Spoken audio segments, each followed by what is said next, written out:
selamat pagi anak ibu. Kita bertemu lagi bersama ibu, yaitu kita dalam muatan IPA. Anak ibu, dengarkan penjelasan video ibu berikut supaya kamu bisa memahami tema hari ini, yaitu mengenai organ peredaran darah pada manusia. Mari kita dengar penjelasan ibu. Kita lanjut penjelasan ibu hari ini, yaitu mengenai tema 4, subtema 1, darahku sehat, KD 3.4 ini ya. Kita akan mempelajari peredaran darah pada manusia. Ini kita akan pelajari. Ibu berharap kamu dapat mendengarkan ibu dengan baik dan penjelasan ibu. Kita lihat apa saja organ peredaran darah pada manusia dan fungsinya. Kita akan lihat. Sistem peredaran darah manusia tersusun atas yaitu jantung. Kita lihat ini jantung kita ya. Kemudian yang kedua pembuluh darah. Ini pembuluh darah yang warna biru, umumnya pembuluh darah yang mengandung darah kotor atau yang kaya CO2. Sedangkan yang berwarna merah, kita lihat pembuluh ini umumnya membawa darah bersih atau yang kaya oksigen.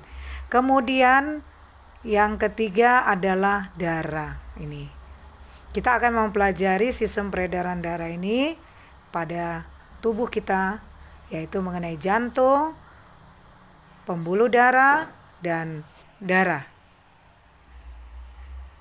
Selanjutnya kita lihat jantung. Kita akan bahas satu-satu apa fungsi jantung. Jantung berfungsi memompa darah ke seluruh tubuh. Jantung berfungsi memompa darah ke seluruh tubuh. Ya, ini jantung kita. Jantung letaknya terletak di dada sebelah kiri kita, ya. Jantung bekerja dengan cara mengembang atau relaksasi dan menguncup atau kontraksi. Jantung manusia terdiri atas 4 ruangan, yaitu serambi kanan. Ya, kita lihat ini serambi kanan. Apa fungsi serambi kanan? Yaitu menerima darah yang kaya akan CO2 atau darah kotor dari seluruh tubuh. Ini yang kedua adalah serambi kiri. Serambi kiri berfungsi menerima darah yang kaya oksigen atau darah bersih dari paru-paru. Ya. Kemudian yang ketiga adalah bilik kanan. Bilik kanan ini berfungsi memompa darah yang kaya karbon dioksida atau darah kotor ke paru-paru. Dan selanjutnya bilik kiri ini berfungsi memompa darah yang kaya oksigen, darah bersih ke seluruh tubuh. Inilah bagian ruang daripada jantung, yaitu serambi kanan, serambi kiri, bilik kanan, bilik kiri. Ingat anak ibu, fungsi serambi umumnya menerima. Ya, fungsi serambi umumnya menerima, sedangkan fungsi bilik umumnya memompakan darah. Dan yang perlu anak ibu ingat, bagian kanan ini umumnya mengandung darah kotor, sedangkan yang sebagian kiri umumnya mengandung darah bersih. Jadi anak ibu, kamu udah bisa gampang untuk mengingatnya. Kemudian ini apa? Kalau kamu tahu, ini adalah katup jantung ya. Ini katup jantung ini fungsinya untuk mencegah darah mengalir kembali dari bilik ke serambi. Artinya tidak kembali lagi dia ke serambi. Jadi inilah fungsi katup. Ini juga katup ya pada jantung. Kemudian kita lihat jantung ya. Ini jantung kita, dia berdenyut. Ya, bagaimana cara kerjanya? Itu ada 2 fase. Ada namanya fase relaksasi atau mengembang. Adalah saat jantung menerima darah. Yang kedua, fase kontraksi dalam kurung menguncup adalah saat jantung memompa darah. Nah, anak ibu, kita perhatikan kembali pembuluh darah, ya. Dua pembuluh darah kita, ya. Pembuluh darah ini apa fungsinya? Mengalirkan darah ke seluruh tubuh, ya. Pembuluh darah ya terdiri atas 3. Kita akan perhatikan, ya. Perhatikan pada gambar ini. Pembuluh darah ada 3 jenis, yang mana itu kita lihat, yaitu arteri. Yang mana arteri atau pembuluh nadi ini dia, yang warna merah ini. Ini namanya arteri.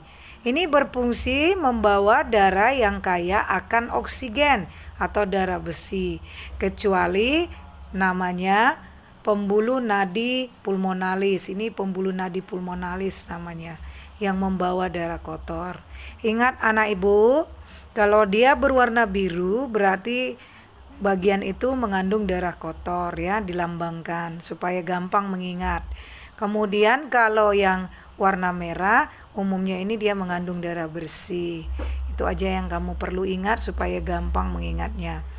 Yang kedua yaitu vena. Mana pembuluh vena? Ini dia. Oke. Kita lihat vena. Vena ini kata lainnya pembuluh balik yang membawa darah yang kaya akan karbon dioksida atau darah kotor, kecuali pembuluh balik pulmonalis. Ini dia. Ini pembuluh balik pulmonalis namanya. Dia membawa darah bersih dari paru-paru, ya anak ibu. Nah, yang ketiga adalah pembuluh kapiler. Ini pembuluh kapiler. Pembuluh kapiler itu pembuluh halus yang dialiri darah dari sel-sel tubuh yang menghubungkan, ya. Kita lihat inilah pembuluh kapiler. Pembuluh kapiler ini sebenarnya dibagi 2 lagi. Ada pembuluh kapiler nadi dan pembuluh kapiler vena, ya. Kalau pembuluh kapiler vena kamu udah pasti tahu dia membawa darah kotor. Pembuluh kapiler nadi dia membawa darah bersih, ya anak ibu. Oke. Ada 2 jenis peredaran darah pada manusia. Yang pertama, peredaran darah kecil yang dimulai dari jantung, paru-paru, dan kembali lagi ke jantung. Bisa kita lihat pada gambar ini. Sebelum kita melihat, saya akan menjelaskan bagian-bagiannya. Ini kita adalah paru-paru, ya. Kemudian ini pembuluh arteri pulmonalis yang kaya akan CO2. Kemudian pembuluh vena pulmonalis, yaitu pembuluh darah yang mengalirkan darah yang kaya akan oksigen. Kemudian ini arteri, yaitu pembuluh darah yang membawa darah bersih atau yang kaya oksigen. Kemudian ini kita umpamakan adalah seluruh tubuh kita, ya. Selanjutnya ada pembuluh vena yang berfungsi membawa darah yang kaya akan karbon dioksida. Nah, ini kita lihat peredaran darah kecil tadi. Peredaran darah kecil itu dimulai dari jantung, ya. Kita lihat dimulai dari jantung, ya. Dia mengalirkan darah kotor ke paru-paru. Lalu di sini terjadi pertukaran gas CO2 dengan O2. Kemudian darah yang sudah bersih atau yang kaya akan O2 akan dialirkan melalui vena pulmonalis masuk kembali ke jantung. Inilah peredaran darah kecil, ya. Peredaran darah kecil. Kemudian yang kedua adalah peredaran darah besar. Dimulai dari jantung, seluruh tubuh, jantung. Peredaran darah besar itu dimulai dari yaitu jantung kita ini, ya. Kemudian dibawa oleh pembuluh arteri, ya, dialirkan ke seluruh bagian tubuh kita, ya. Kemudian darah yang mengandung kaya akan karbon dioksida akan dibawa kembali ke jantung seperti ini, ya. Ini dia. Kita lihat. Inilah peredaran darah besar. Kemudian Uh, Ibu harap kamu sudah paham dan mengerti. Terima kasih anak Ibu. Kita sudah mendengar penjelasan daripada Ibu. Ibu harap kamu bisa memahaminya dan jangan lupa mengerjakan tugas yang Ibu berikan. Sampai jumpa kembali. Salam sehat.